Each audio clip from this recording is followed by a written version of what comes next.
La Voz del Derecho presenta Foro Penal. Conduce Sergio Reyes Blanco. Una presentación de La Voz del Derecho.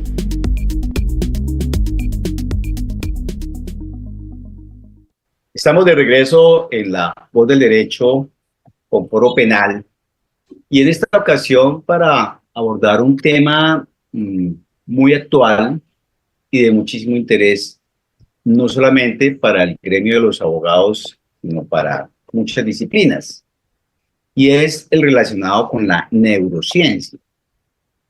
¿Qué entendemos por neurociencia?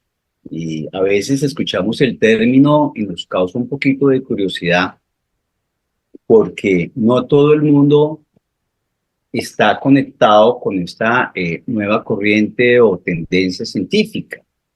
La neurociencia es una disciplina de la ciencia que estudia el sistema nervioso. Y además de estudiar el sistema nervioso, pues se enfoca, digamos, en todos los aspectos propios que se desprenden del mismo, para conectarlo con muchas disciplinas, entre esas disciplinas el derecho. Y es ahí donde queremos entrar a abordar el punto, porque últimamente la neurociencia está muy ligada al derecho, a la psicología y a otras disciplinas.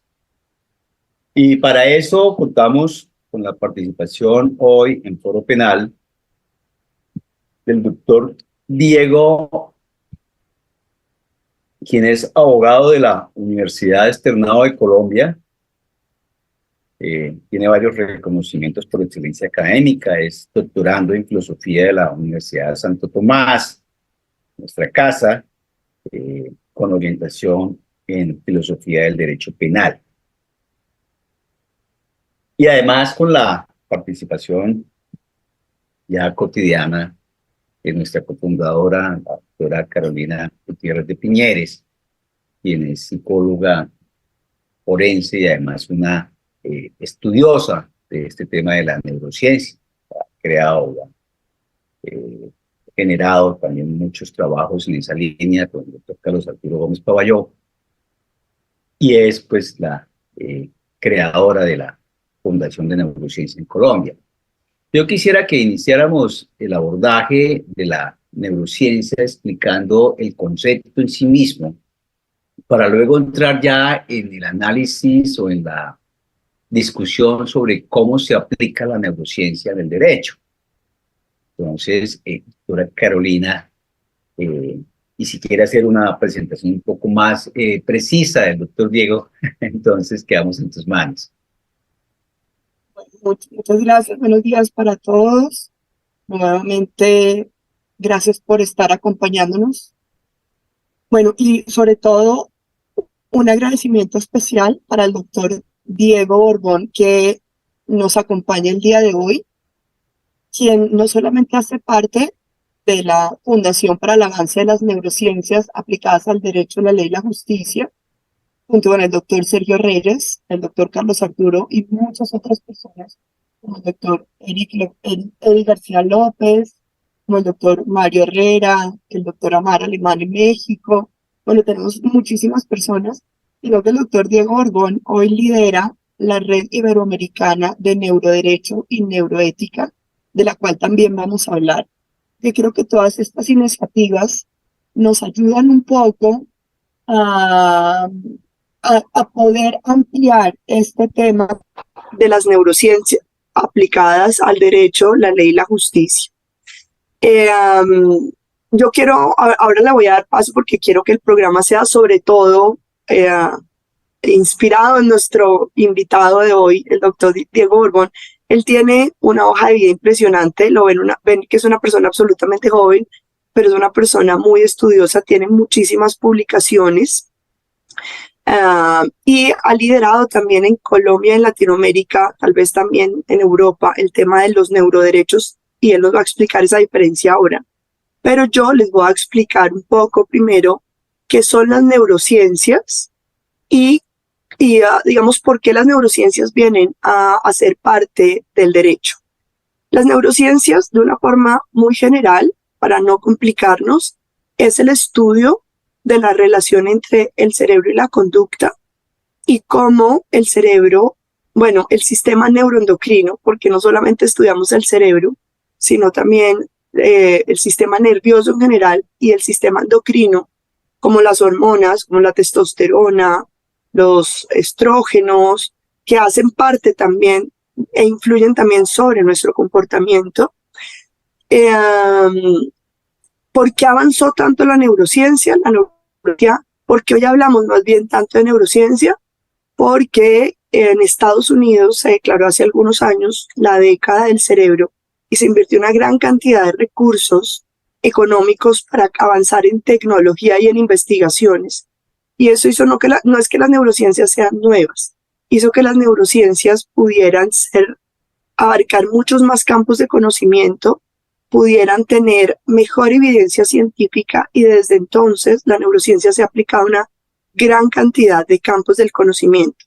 Aquí yo quiero hacer una aclaración, y es que en ocasiones las neurociencias se han tomado como el prefijo neuro se ha utilizado para vender más, para ganar prestigio y reconocimiento por parte de personas que en realidad lo único que han hecho es leerse un par de libros que hablan de neurociencias y ya, que las neurociencias son un campo muy serio, son un campo interdisciplinario en el que participan biólogos, químicos, físicos, psicólogos, matemáticos, y las investigaciones en el campo de las neurociencias comienzan a aplicarse a otros campos. Entonces, por ejemplo, no existe un campo de conocimiento como tal, por ejemplo, que se llame neuromarketing. Existen las neurociencias aplicadas al neuromarketing. Ahora, tal vez una cosa un poco diferente puede ocurrir con el neuroderecho, nos lo va a explicar ahora el doctor Diego Orgón, y por qué es tan importante también hablar de neuroderechos. Ahora bien, al campo del derecho penal, de la justicia, digamos que la neurociencia, algunos abogados, algunos jueces han tenido un poco de resistencia y miedo al acercamiento a este campo, porque parece un campo bastante complejo, y lo es. Por eso es que hay que trabajarlo de manera interdisciplinaria con expertos en física, en química y en neurociencias en general. ¿Para qué? Porque al derecho la neurociencia le ha aportado evidencia importante a los tribunales para mejorar la toma de decisiones, ha mejorado la comprensión del comportamiento humano, ayudando, por ejemplo, en temas de prevención de política criminal, prevención del crimen a través de la mejora de políticas criminales. Ha tenido un impacto sobre las reformas legales, por eso hablamos de derecho, ley y justicia, y no solamente de derecho, sino de ley y justicia. Obviamente la neurociencia, la evidencia en neurociencia se ha utilizado para mejorar la política pública en muchos aspectos, pero ¿cuál es el miedo? Creo que hay dos miedos principales. Uno, que de las primeras publicaciones en neurociencias aplicadas al derecho, empezó a hablarse de que las personas no teníamos libre albedrío, porque las investigaciones en neurociencias así lo decían. Y entonces, ¿eso qué implicaba? Que si eso fuera cierto, el derecho casi que tendría que cambiar, porque el derecho está basado en el libre albedrío de las personas. Yo creo que las personas sí tenemos libre albedrío. Lo que pasa es que no hemos entendido bien las decisiones, como llamamos decisiones frías y calientes. Las decisiones en caliente son las decisiones que tomamos inmediatamente. En esas decisiones pone en marcha una parte de nuestro cerebro que recoge información que ya teníamos antes y toma decisiones rápidas sin pensar mucho. Tal vez en esas decisiones el libre albedrío esté un poco más influido por las experiencias previas. Pero las decisiones en frío, que son decisiones que se toman más a largo plazo. Ahí pongo un ejemplo que es complicado, pero para que lo entendamos más fácil todos. La decisión, por ejemplo, de casarse. Nadie va a la iglesia o nadie va a una notaría y se casa en caliente. O sea, la mayoría de personas se casan pensando en las consecuencias de esto. Entonces, las decisiones en frío, que son decisiones a largo plazo, que son decisiones pensadas, donde se pone en marcha nuestro sistema controlado, el sistema de procesamiento de información controlado. En ese caso, las decisiones no se altera el libre albedrío, sino que, por el contrario, se pone en marcha una serie de mecanismos que nos ayudan a tomar mejores decisiones. Ese por un lado es el miedo, y yo quisiera que algún día hiciéramos un programa, mi estimado Diego, sobre el libre albedrío, pero hoy no será el programa, solamente quería dar un panorama. Y el otro panorama es que la neurociencia se está usando para hacer que todo el mundo quede libre. Entonces, yo llevo una resonancia magnética y entonces muestro que tiene un pequeño quiste en el cerebro y ya con eso los jueces tienen que dejar libre a las personas. No, tampoco es así. La neurociencia, lo que yo les decía al principio, es muy seria y lo que hace es que los jueces tomen mejores decisiones basadas en las condiciones humanas, teniendo en cuenta esos factores que afectaron el comportamiento, pero no significa que con la neurociencia nosotros vamos a querer dejar a todo el mundo en libertad. Por ejemplo, la neurociencia hoy se usa muchísimo para el análisis de las declaraciones de los testigos, para comprender mejor la victimización de la víctima, para comprender un poco la toma de decisiones en jueces. Bueno, la neurociencia tiene una gran cantidad de aplicaciones en el derecho.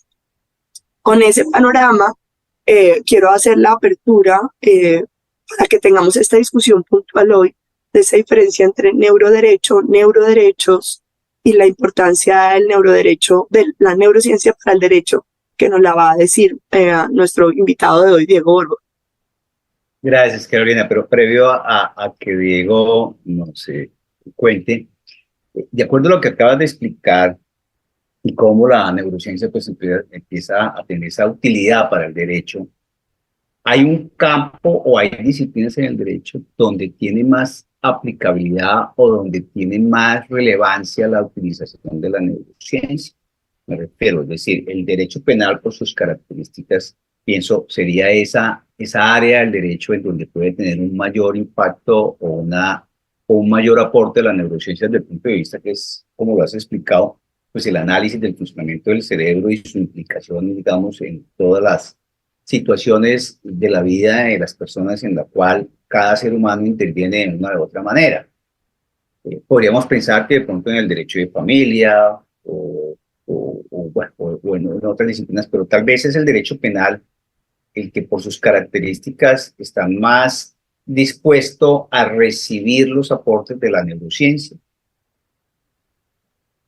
No, yo lo que creo es que ha sido el campo del derecho donde más se ha hecho uso y donde más evidencia hay, lo cual no indica que sea el campo donde mejor se aplique.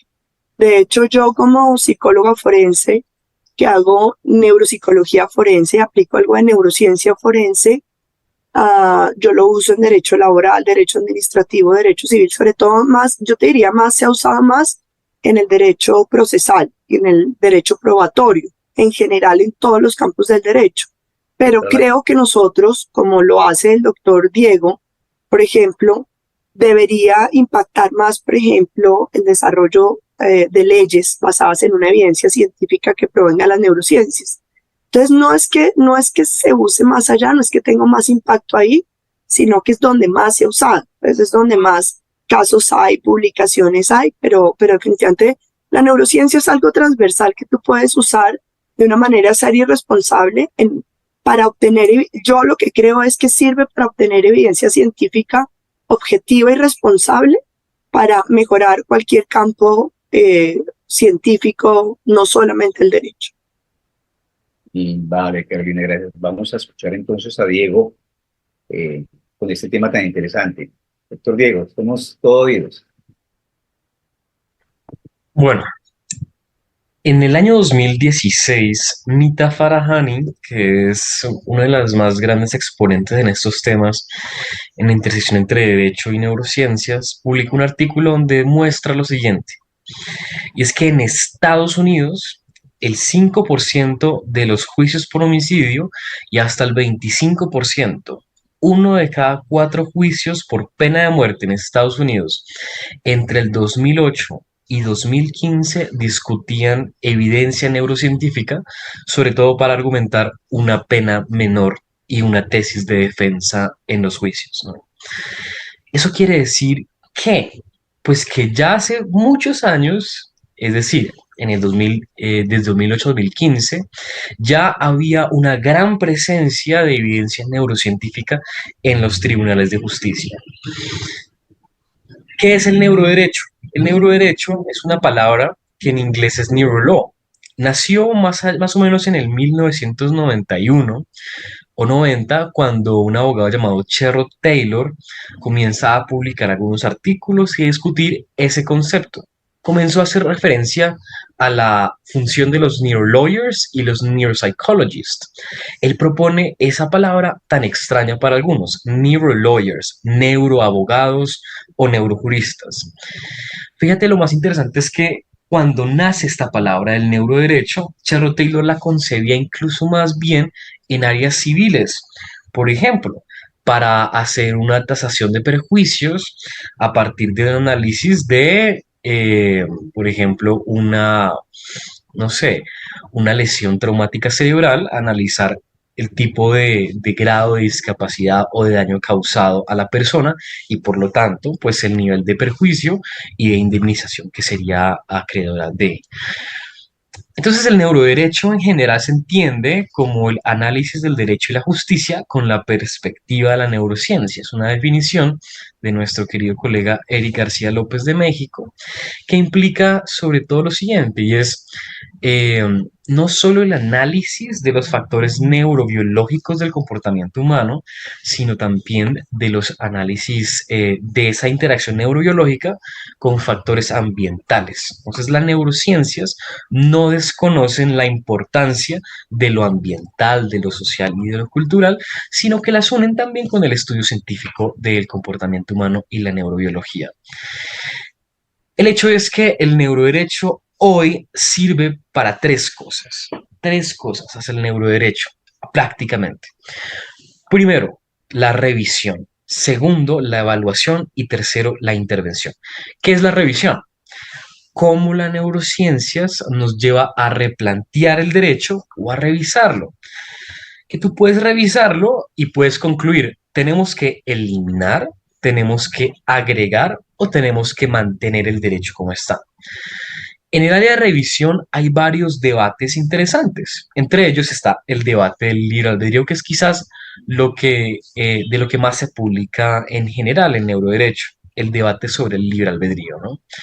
Otro debate interesante y profundamente vigente hoy es el debate de los neuroderechos, que es en general cómo implica la regulación de la neurociencia. Entonces, si se estima que el derecho hoy es insuficiente para regular los retos tecnológicos que provienen de la neurociencia aplicada no solo a temas clínicos, sino también comerciales o de consumo, hay algunos que proponen que hay que crear nuevos derechos humanos a los que llaman neuroderechos, que ya luego veremos un poco más la diferencia. ¿Para qué más puede usarse las neurociencias para revisar el derecho, por ejemplo? Y uno muy interesante es que hay suficiente y robusta evidencia neurocientífica y también comportamental, estadística y psicopatología que demuestra que el uso de la prisión es profundamente dañino al bienestar neuropsicológico de las personas. Hay un estudio que, por ejemplo, nos demuestra que en una cárcel de Europa, que se supone que es el primer mundo, el mundo desarrollado, tan solo 3 meses en una prisión europea causa un significativo deterioro del control de impulsos y de la atención, que eso en esencia se traduce en personas que tienen peores posibilidades de reinsertarse a como lo habían sido al inicio de la ejecución de la sentencia, ¿no? Eso es, podríamos decir, en grandes rasgos, la revisión, cómo las neurociencias nos llevan a revisar el derecho, a cambiarlo, mantenerlo o eliminar algunas partes del derecho. Segundo, la evaluación. Al derecho le importan los estados mentales de aquellos que van a los juicios, en esencia. Y eso no solo incluye a personas que están siendo procesadas en ámbitos penales, no solo incluye a víctimas, sino también incluye, por ejemplo, testigos, pero también incluye a los jueces. Hay investigaciones interesantes que muestran que a lo largo de un día, los jueces suelen tomar peores decisiones o decisiones más duras y punitivistas al final del día que al comienzo del día. Ese tipo de investigaciones han sido igualmente debatidas porque hay resultados dispersos, pero uno podría pensar que eso puede deberse, por ejemplo, a la fatiga que tienen los seres humanos cuando al inicio del día pues han dormido, acaban de desayunar, tienen una buena actitud, tienen comportamientos sobre todo prosociales que les hace tomar decisiones mucho más favorables a la mañana que en la tarde cuando hayan recibido muchos casos que los pueden irritar, que los pueden provocar algún tipo de sesgos y toman peor decisión al final. ¿Cómo debería el derecho evaluar los estados mentales de aquellos que interactúan en el sistema judicial? Otro ejemplo interesante puede ser cuando hay presencia de trastornos mentales en un proceso de cualquier índole, pero por ejemplo hagamos una referencia a un proceso penal. Si a lo largo de un proceso penal se evalúa a una persona con evidencia neurocientífica o neuropsicológica y se encuentra, por ejemplo, que tiene algún grado de afectación del control de impulsos o que en un escáner de resonancia magnética estructural, pues esta persona tiene un 20, un 30% menos de corteza gris prefrontal o tiene la amígdala disfuncional, que tiene que ver eso en la evaluación de la persona y en los efectos judiciales que tiene esa evidencia, ¿no?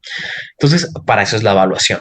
Y la última área del neuroderecho, es la tercera, que es la intervención, ya es que no solo revisamos la ley y las prácticas legales, no solo evaluamos estados mentales, sino que en la intervención intervenimos en el cerebro de las personas. Esto puede hacerse por diversas razones. Hoy no se hace mucho realmente. Porque en derecho penal, por ejemplo, nosotros tenemos algo llamado el principio de acto y no de autor. Es decir, sancionamos actos, no sancionamos autores, ni personalidades, ni disfunciones en el comportamiento necesariamente. Pero uno podría pensar hacia futuro que el derecho podría tener la posibilidad de que en aquellos casos donde hay una psicopatología predominante y fuerte en la persona que interactúa en el sistema judicial, que podríamos intervenir.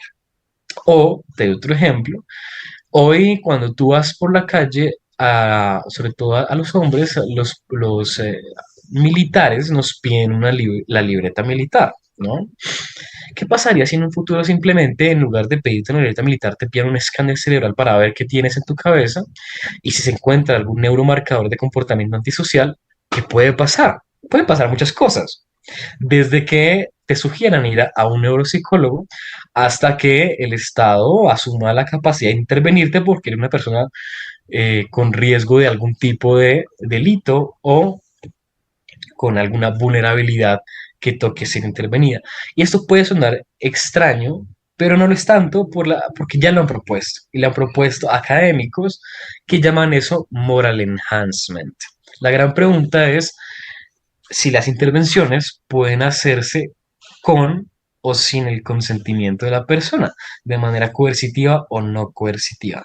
A nivel internacional hay una gran discusión al respecto. Pero para eso es el neuroderecho. El neuroderecho, que es el análisis del derecho a la justicia con una perspectiva de la neurociencia, puede revisar la ley, evaluar estados mentales y eventualmente intervenir.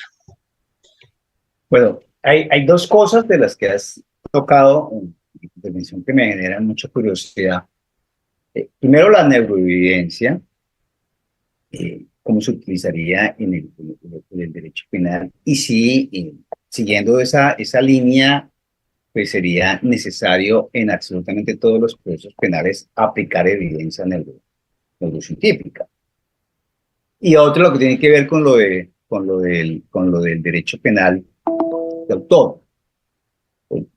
Nosotros estamos en un sistema, obviamente, de tendencia de derecho penal de acto desde hace mucho tiempo, pero has tocado el punto de que estamos desconociendo muchos aspectos importantes en el comportamiento, en la conducta y en la descripción de la persona que ha cometido un delito. ¿Y de qué manera esa neurociencia o el neuroderecho podría aplicarse, digamos, desde el punto de vista de la reprogramación, para tener sus aportes en la resocialización y en la reinserción del criminal a la vida social? Es decir, podría tener aquí un valor y una aplicación a efectos de lograr esos fines resocializadores que se establecen con el tratamiento cognitivo. Es decir, podría ir la neurociencia a interactuar y convertirse en un factor determinante para que toda persona que haya cometido una conducta punible no la vuelva a cometer a futuro. Es decir, esto de la reprogramación me hace recordar la naranja mecánica, que nos dio una serie de elementos que hace 40 años nos puso a pensar mucho cuando se dio todo digamos, esa controversia cuando salió la película, creo que tiene más de 40 años tal vez, frente a intervenir al individuo de tal manera de programarlo de acuerdo a los intereses que en su momento la sociedad tiene. Bueno, entonces dos aspectos distintos. El primero es el aspecto probatorio, ¿no? En primer lugar, la evidencia neurocientífica es y entraría como cualquier evidencia técnico-científica como una prueba pericial, ¿no? En los procesos judiciales. Ahora, el gran problema de su aplicabilidad, por lo menos en Colombia y Latinoamérica en general, es el desconocimiento, ¿no? Y es la interpretación de ese tipo de evidencias, ¿no? Hay un caso particular y no pretendo generalizar a partir del mismo, pero hay un caso en el cual un neurocientífico básicamente toda su vida se especializó en hacerle escáneres cerebrales a psicópatas, a personas que habían cometido homicidios en serie. Entonces esta persona logró analizar básicamente cuáles son aquellos marcadores neurobiológicos comunes en psicópatas y personas asesinas, ¿no? Pero una vez él hizo un experimento y fue que le hizo escáneres cerebrales a su familia, ¿no? Cuando fue a analizarlas, encontró que entre los escáneres de su familia había un cerebro perfectamente psicopático, o un cerebro completamente disfuncional en términos estructurales y funcionales, un cerebro del asesino estereotipo, ¿no? Él pensó que las personas que le colaboraban en su laboratorio le habían jugado una broma. Les dijo, oigan, ¿por qué confundieron un escáner de un asesino en los escáneres de mi familia? Pues resulta que ese escáner era el escáner de él mismo. ¿Esto qué quiere decir? Pues que en el comportamiento humano hay varios factores que lo determinan y son factores distintos, ¿no? En general, uno podría pensar que ciertos comportamientos y trastornos mentales pueden explicarse por algo que se llama la interacción entre diátesis y estrés. ¿Qué es diátesis y qué es estrés? Es básicamente que las personas siempre tenemos algunas vulnerabilidades genéticas, ¿no? Y estas se suelen presentar a forma de psicopatologías cuando hay estresores en el ambiente, que tú puedes llamarlas de distintas formas. Por ejemplo, en la psicopatía es muy usual ver ciertos tipos de trauma en la infancia, por ejemplo, el abuso sexual, el abandono físico, la agresión física en la infancia, que eso puede especialmente activar, digamos, las vulnerabilidades genéticas que una persona puede tener. El hecho es que en neurociencias tenemos ciertas pruebas estandarizadas, tanto neuroanatómicas como neuropsicológicas, para poder distinguir cuándo ciertas disfunciones estructurales o cuándo ciertos problemas funcionales, pues efectivamente se pueden correlacionar con algún problema comportamental, ¿no? Entonces, hoy en Colombia es plenamente aplicable una prueba neurocientífica e ingresando como conocimiento técnico-científico mediante una prueba pericial. El gran tema es cómo entonces podemos capacitar no solo a los peritos, sino a los jueces para interpretar esa evidencia, ¿no? Y cómo puede además la contraparte tener la posibilidad de contradecir ese tipo de evidencia. ¿Cuál es el margen de error en una prueba neurocientífica? Pero hay una resonancia, por ejemplo, porque de acuerdo al ejemplo citado de la persona que se dedicó al estudio de los asesinos en serie y después analiza su propio escáner y encuentra que los patrones son iguales, pues esto nos hace pensar que entonces esos marcadores no necesariamente están relacionados con una tendencia psicopática, criminal, sino con una tendencia tal vez obsesiva hacia ciertas cosas. En el caso de él, a sus estudios científicos, en el caso del asesino en serie, a matar. Entonces, ¿cómo diferenciar esos marcadores, digamos, dentro de la disciplina de la neurociencia? ¿Cuáles serían esos? ¿Existen esos patrones? Porque eso es lo que le va a dar, digamos, seguridad al juzgador al momento de analizar y de valorar y de tener en cuenta una prueba neurocientífica. Creo que tiene la mano alzada la doctora Carolina. Si quieres, Sí, intervienes y yo claro. concluyo la pregunta. Bueno, yo quiero tomar no solamente voy a responder esta, que la respondo ahora, sino que quiero hablar de dos cosas que mencionó el doctor Diego. Uno, este estudio de este neurocientífico nos demuestra algo que siempre hemos dicho y es que la psicopatía no es sinónimo de delincuencia. Yo puedo tener un cerebro de psicópata, pero eso no significa que tenga un cerebro de delincuente. Porque de hecho la psicopatía es un conjunto de rasgos de personalidad que generan ciertos patrones de conducta, de pensamiento, de emoción, de interacción social. En algunos casos, tener ese rasgo de psicopatía nos hace, por ejemplo, mejores líderes. O sea, muchos presidentes en el mundo tienen rasgos de psicopatía. Eso no significa que sean delincuentes. ¿Cómo le quita? Y ahí lo voy a sumar con lo siguiente, y es cómo disminuimos los sesgos frente a algunos conceptos que usamos.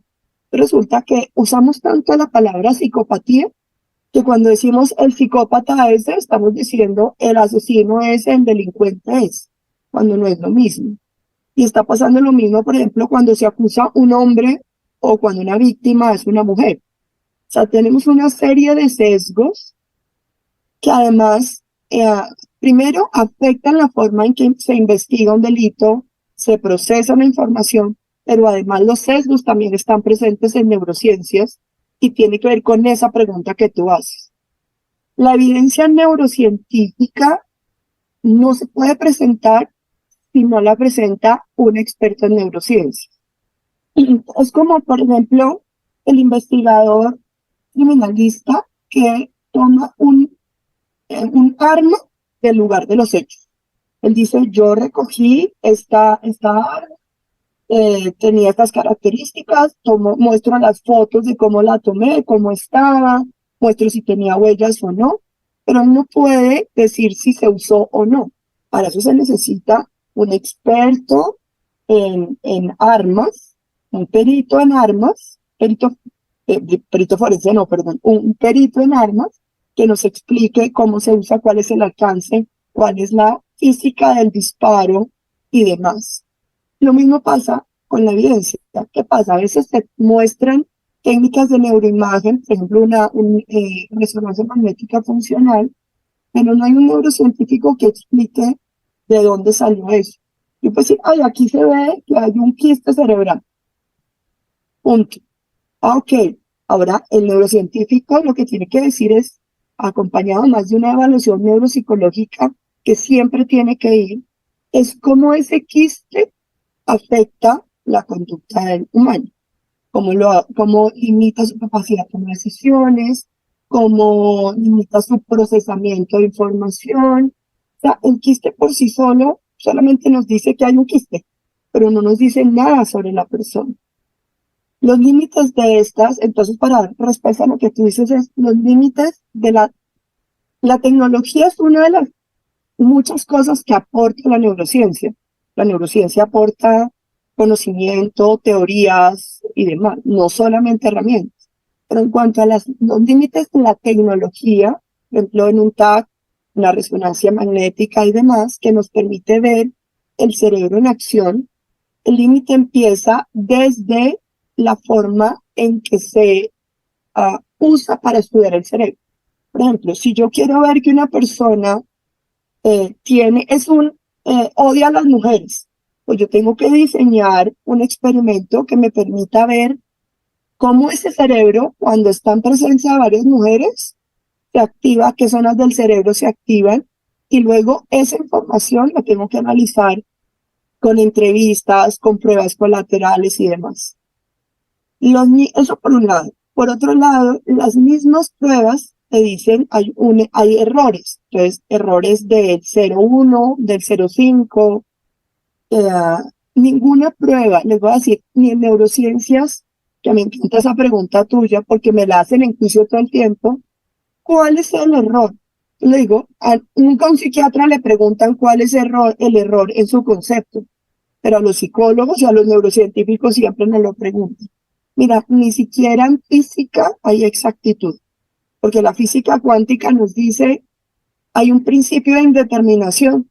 O sea, nosotros sabemos que existen los electrones, los neutrones, los protones, pero nunca nos hemos visto, pero sabemos que existen por la energía, por la huella que dejan. ¿Cuál es la probabilidad de que existan? Pues no puedo decir con certeza, con probabilidad existe. Entonces, cuando los jueces preguntan cuál es el error, nuestro deber es decir, hay un error, sin tener miedo a decir que hay un error en el porcentaje en el que esta prueba puede aportar algo. Entonces, es el neurocientífico el que tiene que decir cuál es ese margen de error que puede tener. Y entre menor margen de error, pues más probabilidad de que esa prueba nos esté mostrando algo, unido a todo lo demás que se ha hecho. ¿Ya? Eso es lo que yo quisiera aportar de lo que hemos hablado acá. Me gustaría dejar que el doctor Diego respondiera, completara la respuesta. Vale, claro, gracias. Diego. Listo. Y creo que otra cosa importante al momento de presentar una prueba pericial es justamente que los peritos tienen la carga de mostrar cuál es el nivel de aceptación y de fiabilidad de las técnicas científicas que están aplicando. Entonces, seguramente habrán muchas formas distintas de analizar ciertas disfunciones, pero todas ellas cambiarán en su aceptabilidad en la comunidad científica, así como la fiabilidad de la evidencia, ¿no?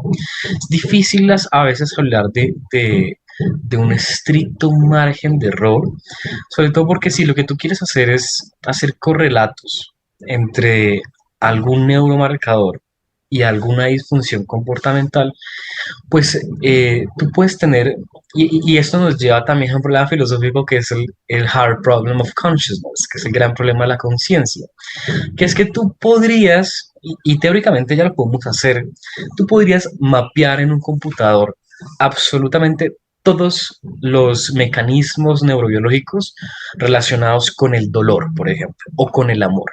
Y lo podrías mapear computacionalmente y podría representar todos los potenciales de acción, todos los niveles de voltaje, todos los neurotransmisores, hormonas y cualquier otra cosa encargada en el área específica del cerebro, pero igual va a haber una brecha explanatoria, porque tú podrías mapearlo completamente, todos los temas neurobiológicos y físicos, pero nunca vas a entender qué es lo que se siente cualitativamente, sentir el dolor como la persona lo sintió o el amor como la persona lo sintió.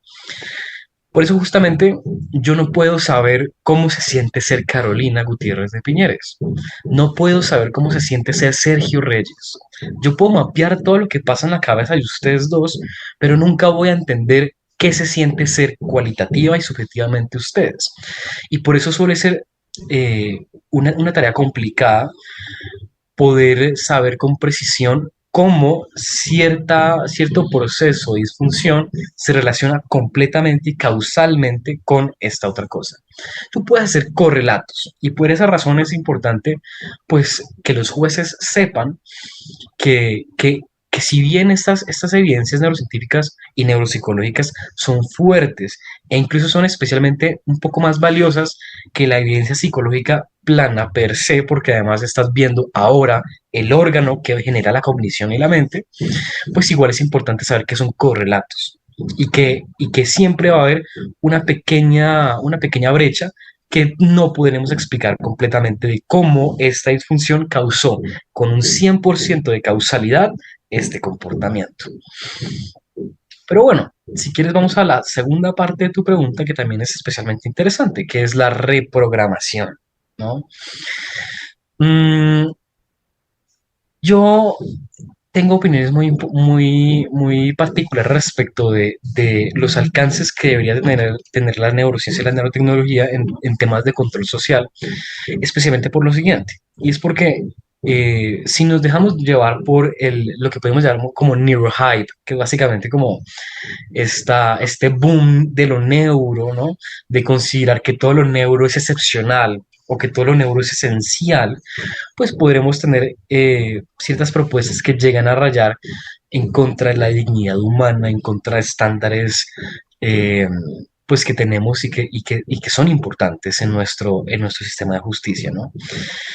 ¿Puede la neurociencia utilizarse en todos los casos como algo? Perdón, no hago una interrupción ahí. Si la neurociencia, frente, digamos, a su aporte en la resolución, podría tener ese efecto de influir en el desarrollo de la personalidad y, de cierta manera, pues, ser atentatorio de la dignidad humana, no podríamos usar el mismo argumento para controvertir o refutar la utilidad o la utilización de la prueba neurocientífica o de la evidencia neurocientífica en el proceso cuando a través de una prueba neurocientífica quiero demostrar la tendencia psicópata de una persona, o al contrario, a través de la prueba neurocientífica quiero descartar el perfil o la tendencia psicópata de una persona, porque podría también ahí pues darse el mismo cuestionamiento. Si la neurociencia es la ciencia que se encarga de estudiar el cerebro y todo lo que a través del mismo se da para que se genere el comportamiento de una persona, porque entonces desde el punto de vista de la resocialización podría pensarse que es atentatoria.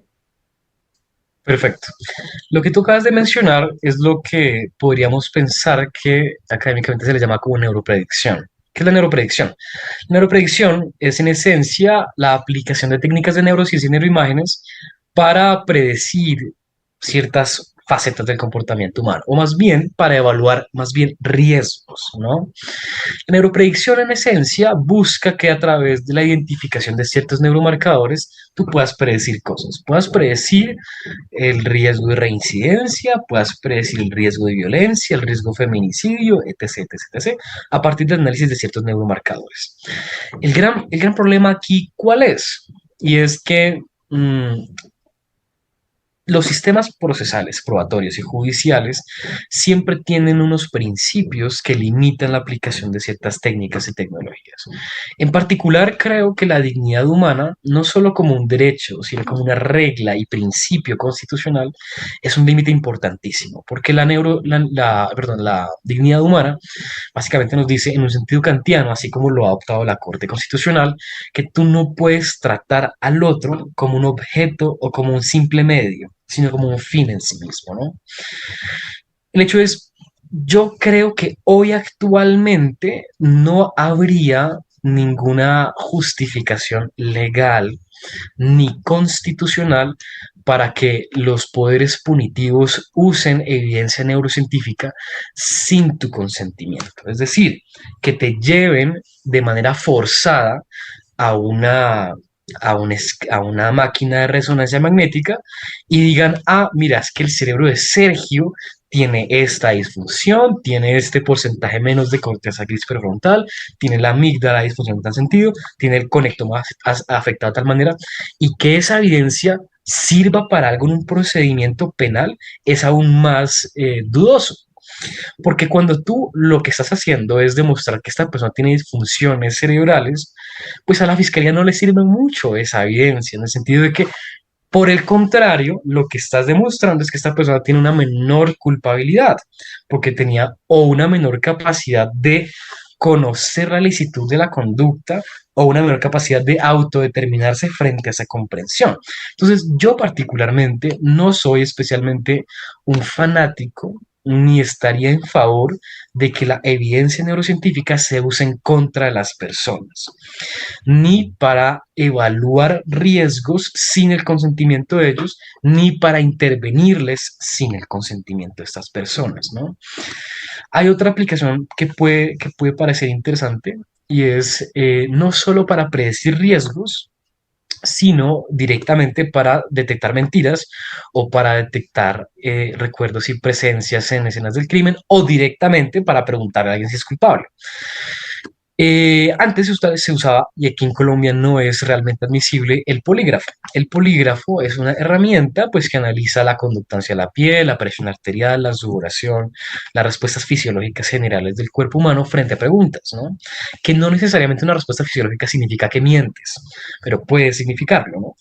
El problema del polígrafo es que es muy poco fiable, ¿no? Tiene un porcentaje del 70 al 80% más o menos, pero se ha demostrado que con neurociencias tú puedes, con una mayor grado de precisión, de hasta el 90% más o menos, analizar cuando alguien miente.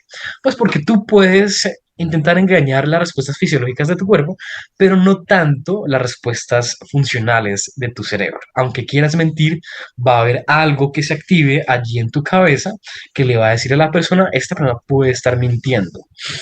Ahora te doy otro ejemplo.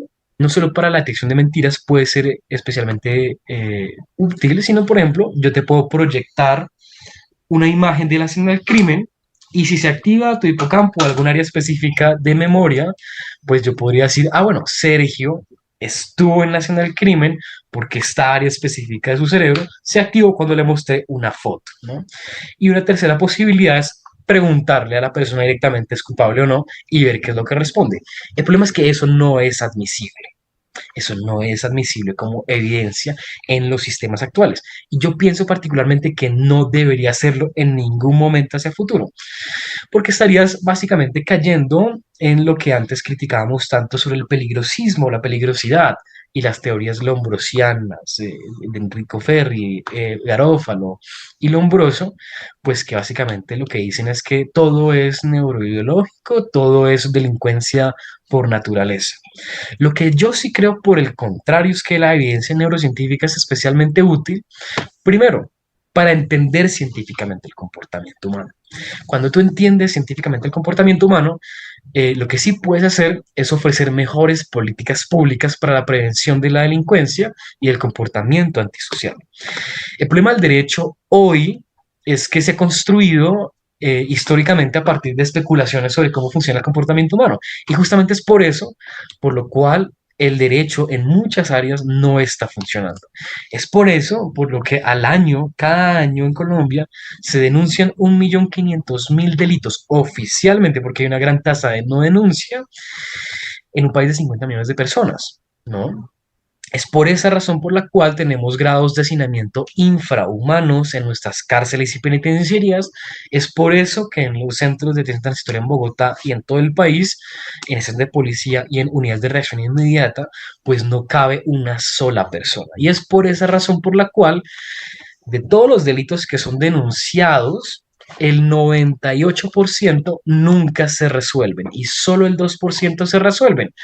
1% de ese 2% se resuelve con preacuerdos o principio de oportunidad o terminación anticipada o preclusión o archivo o cualquier otra cosa. Y del otro 1%, el 60%, digo, del otro 1% que sí va a juicio y se resuelve con una sentencia, el 60% de los juicios los pierde la fiscalía.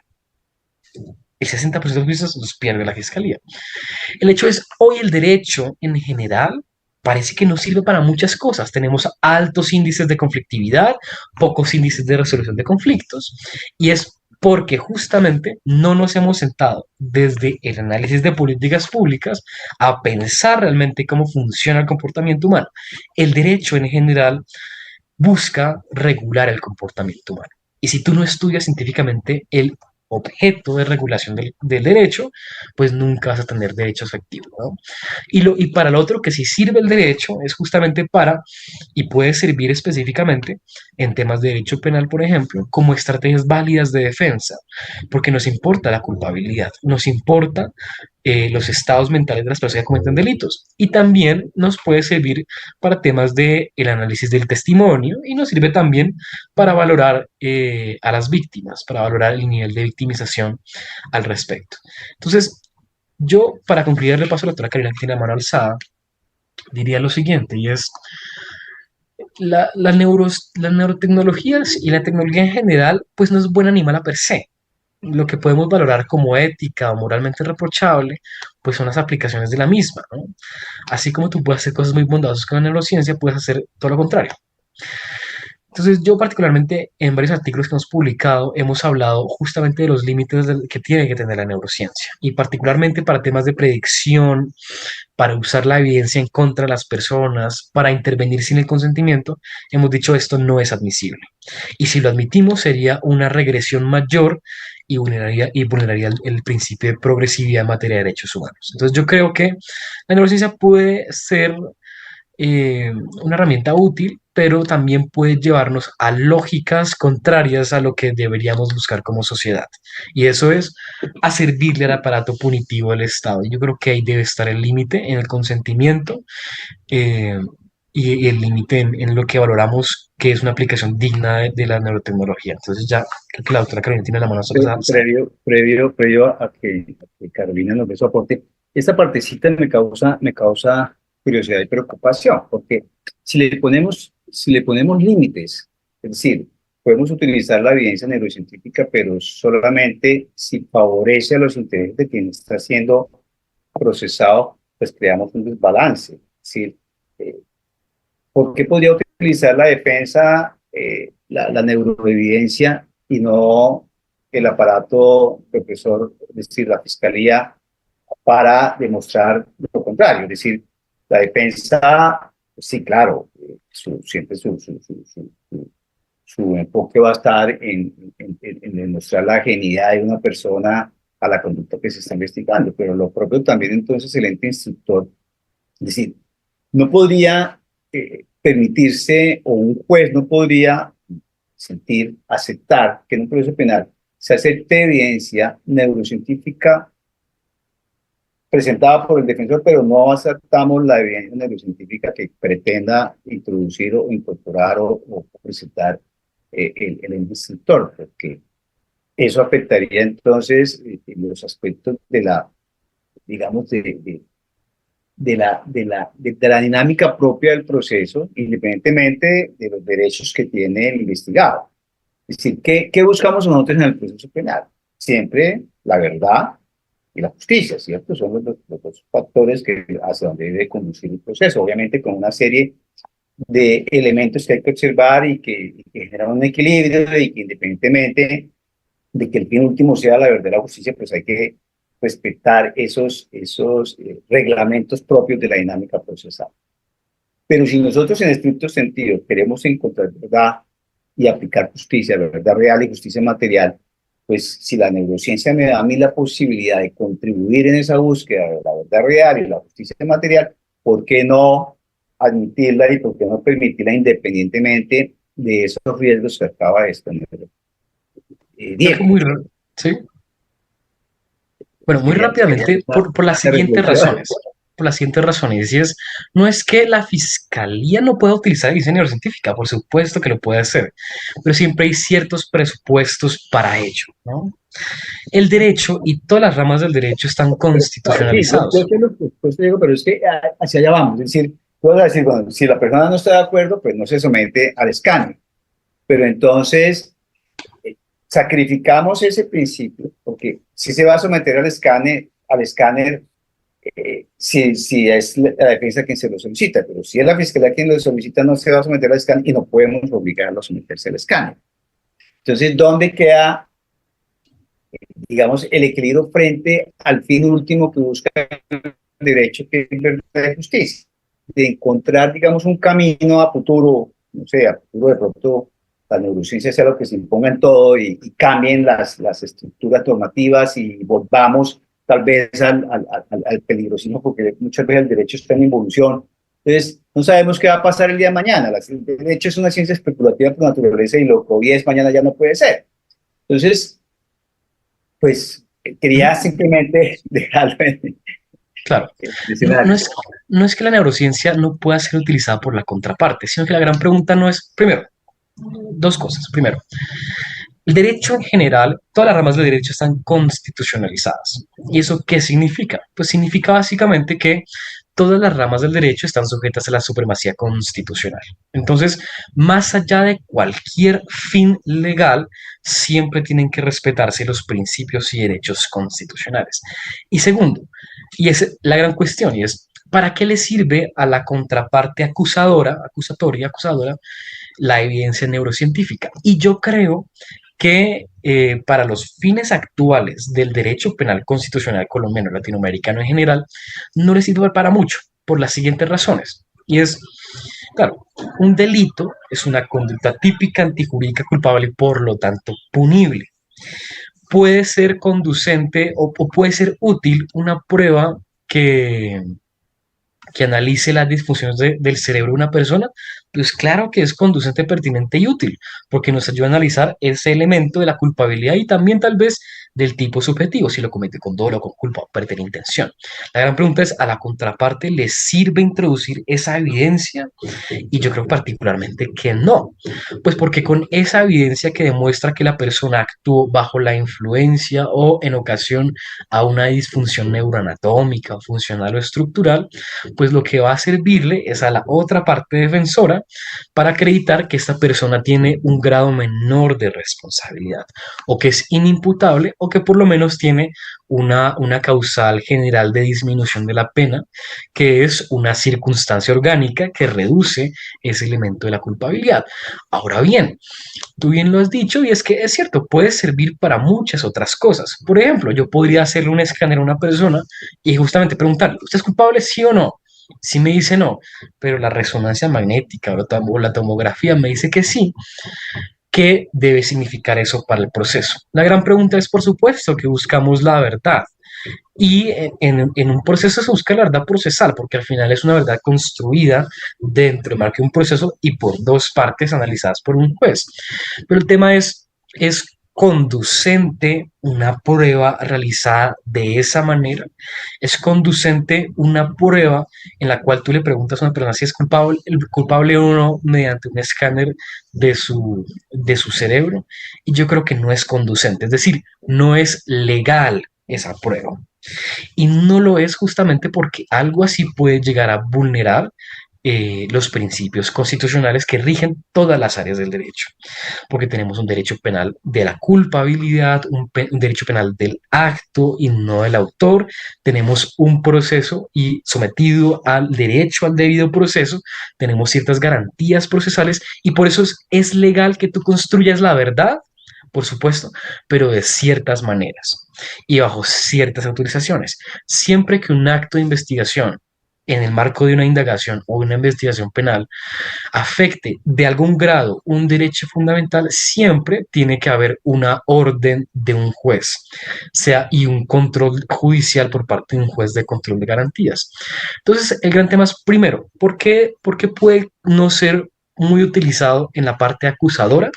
Pues porque en muchas ocasiones no le va a resultar útil, no le va a resultar útil a la parte acusadora, justamente porque tenemos un derecho penal de la culpabilidad. Y segundo, porque muchas aplicaciones pueden no ser conducentes, es decir, pueden no ser legales en estricto sentido. La gran pregunta es, ¿eso es lo que tenemos hoy? Por supuesto. Eso puede cambiar mañana, ¿no? Mañana podemos tener un derecho penal completamente distinto, un proceso penal en el que simplemente a cualquier persona la ponemos en un escáner y le preguntamos, ¿es culpable? Y dependiendo de lo que diga el escáner, pues terminamos el proceso. Si el escáner dice, ah, sí, esta persona dijo que no, pero el escáner dice que sí es culpable, se acaba el proceso. ¿Es realmente eso lo que queremos? ¿Automatizar un proceso judicial a partir de una evidencia neurocientífica? Y más cuando los delitos en general, o lo que llamamos delitos, pues tienen un cierto y amplio grado de complejidad. Por ejemplo, un homicidio no siempre es un homicidio. Yo tuve un caso muy interesante en el cual la fiscalía básicamente sostenía que lo que ahí había pasado era un homicidio agravado en contra de una menor y la pena era entre 400 y 600 meses de prisión. Esa era la tesis de la fiscalía, básicamente. Si eso fuese así, si solo hubiese una posible verdad, pues uno podría pensar que ponemos a esta persona en un escáner cerebral y le preguntamos, ¿usted mató a esta persona? Y dependiendo de lo que diga, pues le ponemos 600 meses de prisión, que es más o menos como 40 y pico años en una cárcel o una penitenciaria. Pues resulta que después de una gran deliberación en ese proceso, se concluyó que eso no era un homicidio agravado, sino que era un homicidio culposo, es decir, una infracción al deber objetivo de cuidado, un accidente, una posible negligencia. ¿Y qué pasó en ese caso específico? La consecuencia penal no fue de 400 meses, ni de 600, sino fue de 16 meses sin privación de la libertad. Las dos respuestas eran correctas, eran legalmente correctas. En ese caso era posible decir que eso era un homicidio agravado en contra de un menor con una pena de 600 meses de prisión. así como es legal y era posible interpretarlo como fue interpretado por un juez en el marco de un proceso penal legalmente realizado, que la verdad no era que era un homicidio agravado, sino que era un homicidio culposo y la pena fue de 16 meses sin privación de la libertad. El gran problema es que si tú pretendes automatizar ese tipo de procesos, si tú pretendes que la verdad simplemente sea lo que una prueba neurocientífica diga, pues estaríamos en esencia renunciando a la gran construcción que hemos tenido en el derecho procesal en general y en la construcción de una verdad procesal. Yo creo que por esa razón no es que las partes estén en posiciones dispares. Y en general suele suceder que la fiscalía tiene mucho más, un amplio y muchísimo más grande poder que las defensas en general, sino es, primero, qué tanto le sirve esto a la contraparte. No es que no la pueda utilizar, sino qué tanto le sirve. Y segundo, qué tan legal y conducente y constitucional es la aplicación que queremos hacer de esa evidencia en concreto. Yo creo que no debemos regresar a lógicas peligrosistas ni a usos poco dignos de la dignidad humana, digo, de las neurociencias o sin el consentimiento. Creo que ahí debe ser siempre el límite del avance del derecho y la tecnología. Vale. Carolina, ¿estás, querías decir algo? Bueno, se nos está acabando el tiempo, entonces voy a hacer solamente aportaciones. Igual espero que podamos seguir haciendo muchos programas de esto. Solamente como algunas cositas. Me parece que voy a estar desconectado, pero voy a tomar cosas de lo que había dicho Diego antes. Uno, yo quiero insistir, no se trata la neurociencia no es solamente el uso de tecnologías como la neuroimagen. Desde el principio les dije, nosotros los seres humanos, nos guste o no, nuestro funcionamiento depende de nuestro cerebro y de nuestro sistema endocrino. Las dos cosas son las que hacen que nos comportemos, pensemos, lo que facilita. ¿Cómo lo hacemos? Eso es una cosa que está en investigación. O sea, cómo tomamos decisiones, cómo planeamos, cómo. Entonces, a veces creo que nos hemos centrado mucho en investigaciones de neurotecnología y se nos ha olvidado la parte endocrina.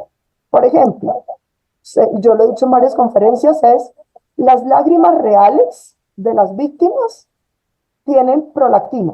Las lágrimas falsas no tienen prolactina. Eso es un tema netamente endocrino. La prolactina es una hormona. ¿Puedo yo probar en juicio que una persona realmente está llorando porque algo le duele o porque se lo está inventando? Lo podría demostrar. Entonces no me tengo que ir a hacerle un escáner, sino puedo usar tecnología más sencilla y esto podría usarlo inclusive la fiscalía. Entonces, la neurociencia necesita el análisis en conjunto de una serie de herramientas. No es solo la tecnología, es el conocimiento, es la teoría, son las herramientas, es la parte endocrina. Hay muchos elementos que debemos considerar. Entonces, nuestra preocupación no puede ser solamente si el escáner o no nos dice, si el cerebral nos dice una cosa o no. Por el otro lado, Diego hablaba un poco de la mediación, la conciliación, no lo tocó directamente, pero dijo, no se resuelven los conflictos, porque creo que tenemos que apuntarle un poco más, en muchos casos, a la mediación y la conciliación. Y la neurociencia nos permite obtener herramientas que facilitan los procesos de conciliación y mediación. Lo vamos a dejar para otro programa, pero les voy a dejar ese tip ahorita. Nos permite eso. Sí, desafortunadamente. Ya. Bueno, ok, luego dejamos para otra cosa, pero hay muchas cosas que podemos debatir. Solamente eso. Y quiero decir, cerrar un pedacito con esto. Nos importa mucho la parte de juicio, pero se nos olvida que la mayor responsabilidad la tenemos durante la investigación.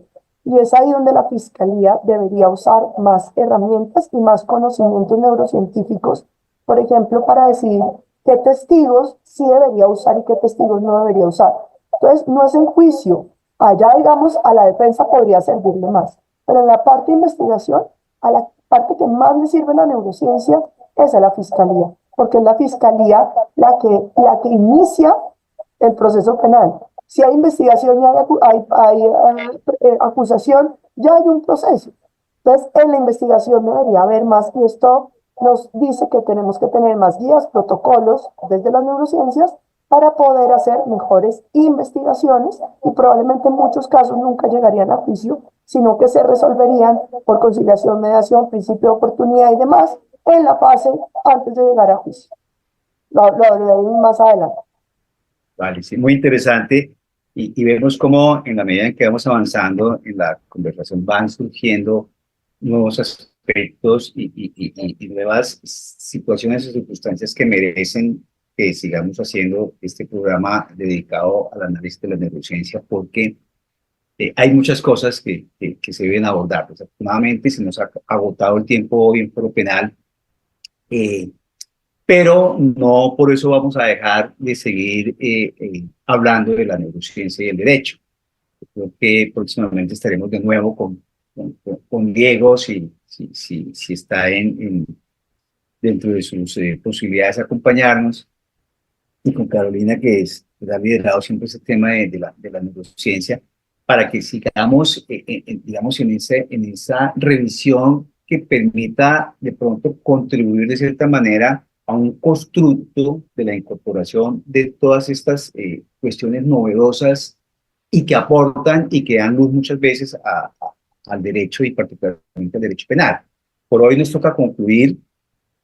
Antes de hacerlo, pues agradecerle a Diego Borbón su participación, sus aportes, sus clarísimas ilustraciones, a Carolina como siempre por su dedicación a este programa, y esperar que próximamente nos encontremos de nuevo para seguir hablando de neurociencia. Muchísimas gracias por su participación y nos veremos en una próxima ocasión. Estimado Sergio, estimado Carolina, es un placer. Yo concluyo con esto muy rápidamente, y es, en esa interacción entre neurociencias y derecho, lo más importante es que es proteger el último rincón de nuestra privacidad, que es nuestra mente.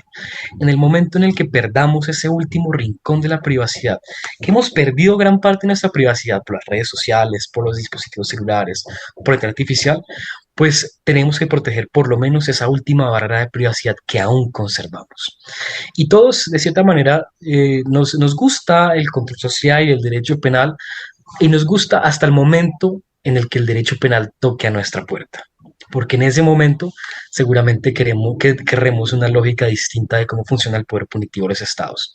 Y todos, sin ninguna excepción, podemos ser sujetos de un proceso penal. Entonces, más allá de las lógicas de control social, de punitivismo, es reflexionar sobre cuáles queremos que sean los límites de la neurociencia para preservar ese último rincón de la privacidad que es nuestra mente.